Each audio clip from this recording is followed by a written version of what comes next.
So, anime advice, YouTube, internet, whoever, the hell's watching this and everything. It's been a while, but I'm back making another vid, for Dunce Cap. I'm Will Quick, Fan 16, ready to get back at it. And, I have my usual beanie back on, so things are all good. But, a couple of things to start off. One, above the video, I usually, have posted or at least on Anime Advice with my blog, I have it posted, hey, there's explicit language and this video isn't edited.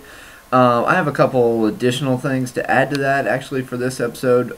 One is with the series I'm covering, I've been thinking about it a lot since I rewatched it, and I can already tell I'm going to have a whole lot of difficulty staying as spoiler-free as possible in my little review of this, so just kind of, letting you guys know and everything that there's most likely going to be quite a few spoilers, especially about the ending and everything. So if you have not seen this, I suggest whenever I get to certain points that you skip that part of the video or just go ahead and watch the series before you watch this video. And everything. So that's that warning. And warning number, well, I guess it's not a warning, but it's more of kind of a newsflash, whatever. Due to this series, I have never had as much of an emotional reaction to any anime as much as this one. It got me to laugh. I never full on, like cried or whatever, but like I definitely got tears and everything. It's a really, really touching show that hits a lot of points and everything. And so just so forewarning you guys, who knows? I might tear up. I don't know. So just so you guys know. So anyways, for many of you who have been following me on Twitter, the last couple of days I've been talking about this and everything because I went ahead and even though this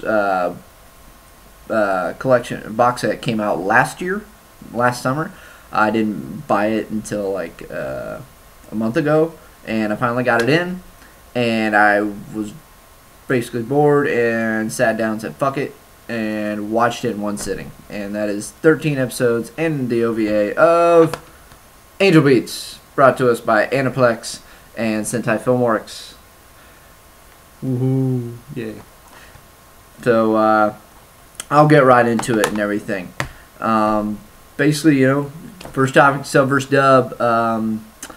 I actually watched the dub with this and everything, and of course I watched the sub when it first, because I watched it when it first aired, but I had not rewatched it at all until I got this in the mail and watched it all in dub. So I've basically saw 1-to-1. Of course, actually, but actually the OVA I never watched it all, so I didn't even watch it until I watched the box set here. But I thought the dub was or not. Well, I guess, yeah, I can talk about the dub. The dub was really good. I was at, I know Sentai Filmworks have been putting out a lot of dubs recently, and so their voice actors have been working quite a bit and everything like that. But as far as like the other dubs that I've recently got, such as High School of the Dead, Demon King Daimao, and maybe one or two others, Angel Beats, even though I guess this did come out about the same time as those, this is a good dub. I am really happy with the quality of this dub as far as like just the whole translation and the quality that the voice actors put in. Basically the only thing that I did see that was a little off was there were a couple of points later on in the series I noticed that the audio didn't quite match up with like the animation. And I know it always doesn't, but like it showed like a real lag, so it was kind of off. But I only noticed that like a couple of times, and everything, and that just has to go with the editing and everything, not so much the voice work. And so yeah, I thought the dub was actually really good, and I really enjoyed it. As far as the sub goes, like I say, I haven't watched it since it first aired in Japan, but I remembered that it was really good. Like I also really enjoyed the sub, and there aren't very many series where I can sit there and really enjoy both and not really care which I watch. You know, I mean, obviously I have multiple shows that, hey, I prefer the sub or I prefer the dub, you know. But this one, I don't care which one I watch because I enjoy them both very much, because they're both, you know, just as funny and just as emotionally trying and everything. So, you know, definitely if you haven't watched this, you can't go wrong watching either one. And this is the animation. I thought the animation is really good. I like how it's the coloring is very bright and bold. You know, and it's got, you know, the dark outlining of the characters. You know, which really brings out, especially when the flashiness and the shining and, you know, and shit goes on. It really helps to me really bring out you know, all the colors just with how it was done and everything. So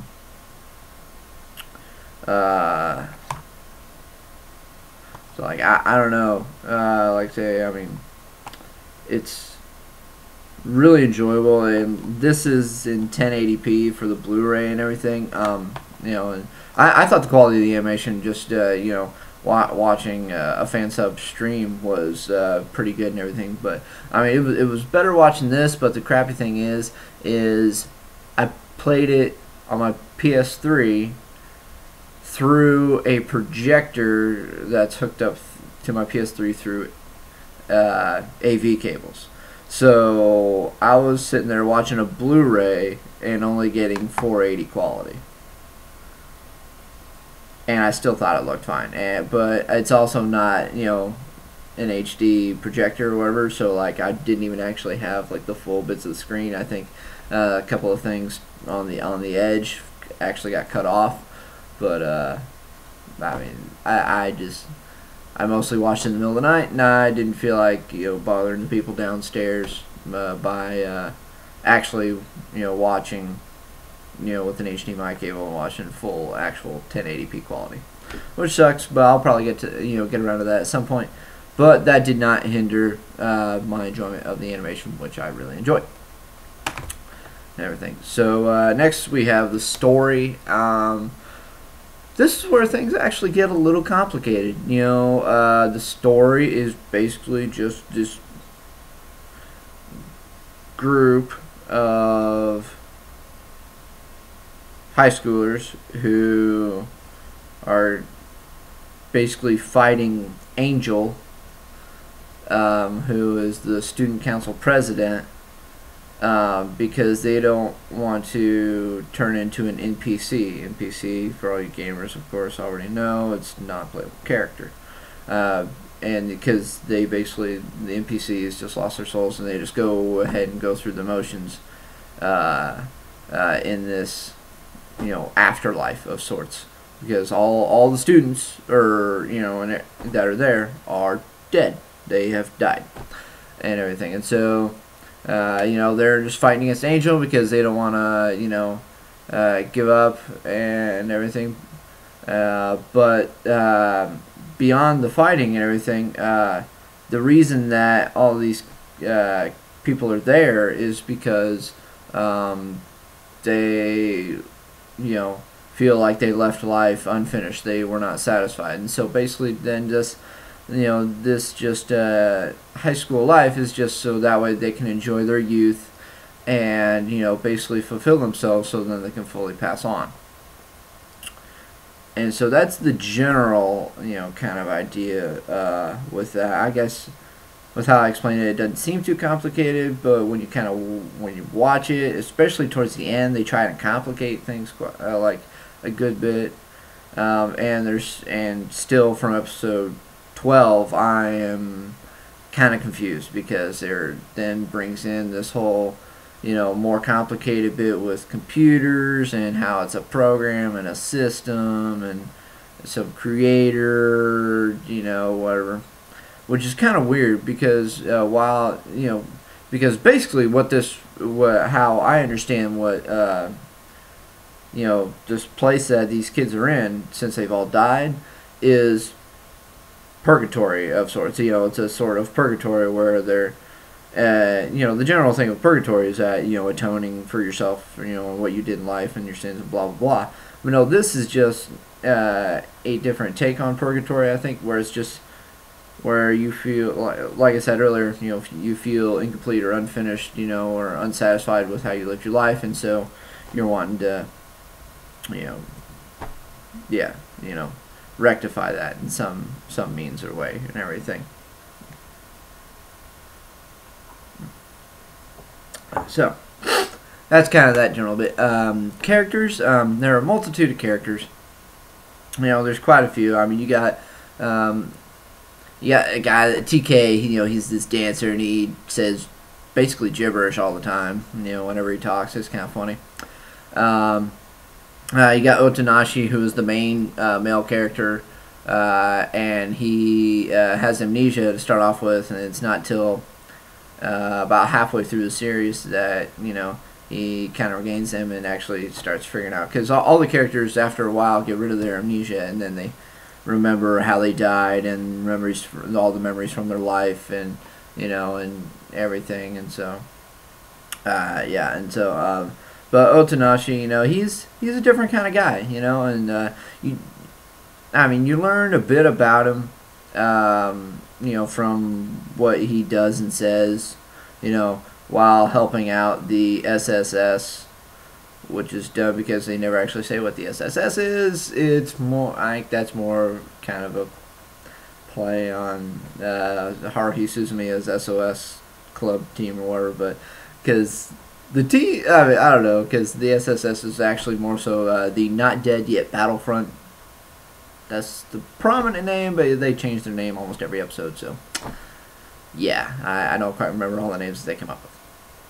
Anywho, while fighting Angel and everything, like, you learn a lot about Otonashi, but you learn a lot more about him towards the end of the series, and in the replaying of his memories while he was alive, which are pretty gripping and everything. So yeah, and then of course you have Angel, who her name is actually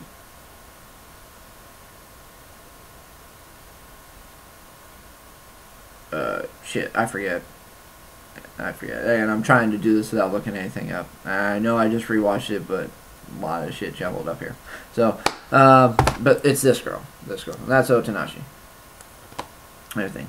And this is Yuri, or Yuripi, or whatever, which I don't really get why, the people talk about Yuripi, because, and yeah, Angel really doesn't develop much of a character until the latter half, let's say, of the series and everything, and so you learn a lot more about her later, especially a big thing at the end.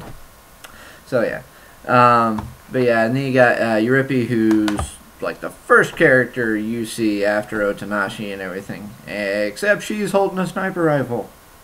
Fantastic. And aiming at an angel. Awesome. And everything. But you got those two, and then you have Yui, who is this pink-haired girl who's a big fan of GlDeMo, or aka Girl's Dead Monster, and everything. And then she eventually becomes the singer, lead guitarist, and all that stuff. She's got a reasonable bit into it because she's like hyperactive and everything. And then you got crap, I forget, one of the blue-haired dude, but he used to play baseball when he was alive. He's a pretty cool guy and everything. Yeah, there are a number of characters that I actually just went ahead and just kind of let their names fall, just in one ear and out the other. So there are a number of, but anyways, there's a number of characters. They're all enjoyable, but the thing is you actually only learn about like 6 of them, you only learn about 6 of the characters. You know, from when they were alive. You actually learn like either how they died or what they did in life, or some sort of tragic accidents and everything. And there were a number of characters that had a number of tragedies, and they're really, I don't know, I found it really heart-wrenching. It was the first time I watched it, I was like, wow. But I mean, it doesn't really change watching it a second time. It's I don't know, it's just really sad, getting told and then visually seeing like just what these characters went through and all that. It's just, I don't know, sometimes I have trouble wrapping my head around it and everything. I mean, I don't even know. I mean, it's just kind of one of those things, and just makes me think about too. All these kids are, high school students. Like in their second or third year and everything. Just try, or they're working on getting ready for the rest of their lives or something. And I just started thinking about it, I was like, there are a lot of these high schoolers that in Japan that all of a sudden just die from all of these different reasons, be they accidents or bad home life or something, it's just really, I don't know if this show is supposed to be some sort of play on, any actuality of that. I wouldn't think so, but like it's just, I would assume that it's just there to help the story, but I mean, it's just somebody really took their time to sit there and just think of these really to really humanize these characters in a number of things of what went on when they were alive and just how they felt and how they had to deal with things and everything. It's really something else.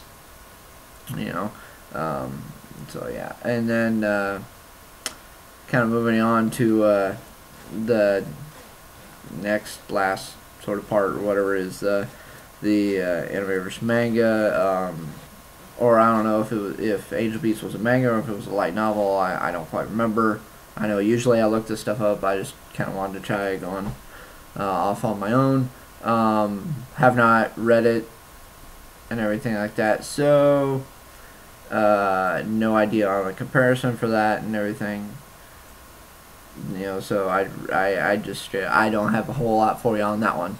So yeah. Sure. But I do have one more thing I want to talk about.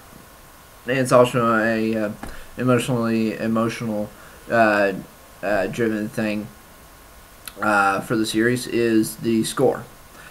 The score is fantastic, I thought. And Angel Beats, when it was first airing in Japan, and thanks to some encouragement from a couple anime watching buddies of mine, that's when I first started actually paying attention to the score in anime. Be it the background music that's going, the intro, the outro, all sorts of different things like where they actually play music. And so it was thanks to this show that I finally started paying attention to that a bit more, and I feel like there are certainly shows that I enjoyed more because of paying attention to that aspect. And so, thanks to who did the score,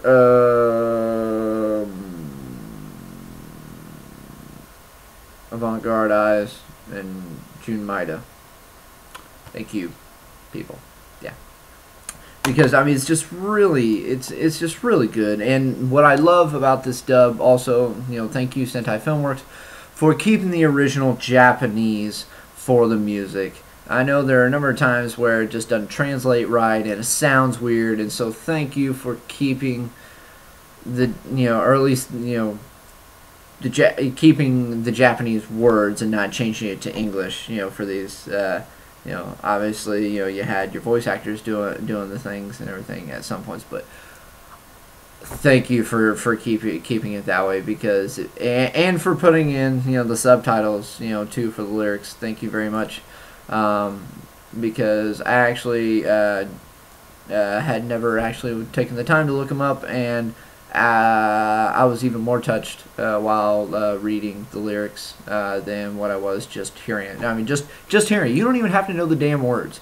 Just listening to the music of this is so touching, and yeah, and so then adding the, you know, being able to see the, you know, the actual lyrics is just adds a bit to it. You know, very good stuff. I mean, even the fun songs, you know, have some very nice meanings that I could relate to and apply and everything like that. And so I basically just got a whole lot, you know, out of this, and you know, I was, you know, really happy of, you know, the performance and creation of GlDeMo and everything, because I really enjoy the songs that they did. I mean, and episode 3. I hardly have any words ever to describe episode 3. You know, so for your viewers who have seen and have not yet seen, just, even if you've watched it, just go watch it again. You know, it's just amazing. You know, so, but you know, that's kind of all I have. I mean, yeah, and especially I guess the ending after the credits and everything. It's just really good. Makes me consider whether there'd be a second season, but yet it's just kind of one of those shows where it's ended. It's just gonna kind of have that what if ending, and that's gonna be about it, you know. And the OVA, I guess I'll throw in a quick bit about the OVA. I know this kind of run long. I knew it kind of would. Just, yeah, bear with it. The OVA, I was actually kind of, guys, I know the OVA was an alternate ending, but I was actually kind of disappointed in it, because the OVA instead took the opposite route, sort of the original ending, and it takes place like halfway through the series, or around episode like 5 or something like that, and it just, I don't know, there are some funny moments, but it just seems like it tries way too hard. And just, and, you know, to bring in the laughs and everything, and there's no like emotion to it or whatever, and then it just kind of sits there, and you know, after some stuff happens, and then it's just like, okay, it's over. And so I was actually kind of disappointed in the OVA, to be honest, and everything. But hey, that's kind of how things are and everything. But the series is wonderful, though. You know, it's a 2-disc. At least for Blu-ray, it's 2 discs. You know, it's really nice. Of course, there's nothing to it. There's nothing in here to be fancy about and everything. But like I say, guys, it's really enjoyable. I have to go ahead and give this 5 out of 5. You know, as far as rating goes, just because there's so much good stuff to it. There's a couple of, you know, of cons, but it's nothing in comparison to how just wonderful I find this series. It really is. And like I say, I you know, commend Sentai Filmworks for making a excellent dub for this, and bringing it to the U.S. And so that's basically all I got for this episode of Dunce Cap. So thank you all for watching. I'm SaudiFan16, and that's been my time. Peace.